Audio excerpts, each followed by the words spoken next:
Hai teman-teman semuanya, kembali lagi di YouTube channelnya Rosna. Di video kali ini aku akan membuat homemade sambal Bangkok. Rasa sambal ini adalah perpaduan rasa manis, asam, dan pedas. Sambal ini sangat cocok dimakan dengan gorengan. Cara membuat sambal Bangkok ini gampang banget dan pastinya kalau kita bikin sendiri lebih sehat karena kita nggak pakai zat tambahan dan pewarna makanan. Jadi boleh banget dicoba dibuat di rumah. Yuk langsung aja kita buat. Bahan-bahan yang dibutuhkan adalah cabai merah besar. Cabai ini nggak pedas ya. Jadi cabai ini kita pakai untuk mengambil warna merahnya. Di sini aku hanya pakai 2 cabai karena ukurannya gede banget, hampir setelapak tangan. Berat kedua cabai ini kira-kira 100 gram. Untuk resep lengkapnya aku taruh di kotak deskripsi. Cabai rawit bisa pakai 3 atau 4 buah sesuai dengan selera. Bawang putih, kecap ikan, garam, air, gula, cuka, tepung maizena, dan sedikit air untuk membuat larutan maizena. Pertama-tama cuci bersih dan buang tangkai semua cabai. Selanjutnya aku potong cabai besar menjadi beberapa bagian. Ini tujuannya supaya nanti pas di blender lebih gampang. Kalau teman-teman mau buang biji cabainya silakan. Di sini aku nggak buang biji cabainya karena memang biasanya sambal Bangkok ini teksturnya ada biji cabainya. Kemudian masukkan cabai merah besar yang sudah dipotong-potong ke dalam blender. Masukkan juga cabai rawit dan bawang putih.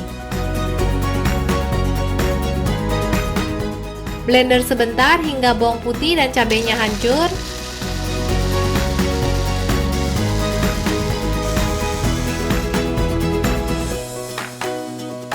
Blendernya jangan sampai halus dan jangan lama-lama.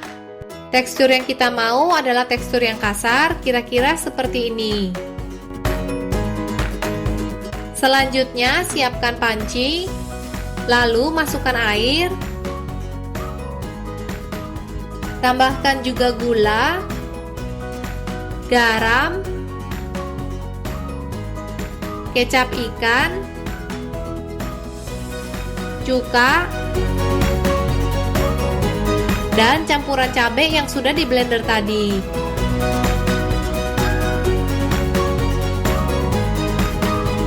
Aduk dan masak dengan api sedang hingga mendidih dan gulanya larut.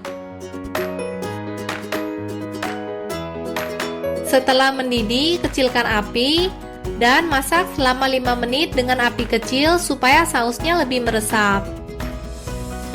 Sambil menunggu, buat larutan maizena dengan mencampurkan 1 sendok makan air ke dalam tepung maizena.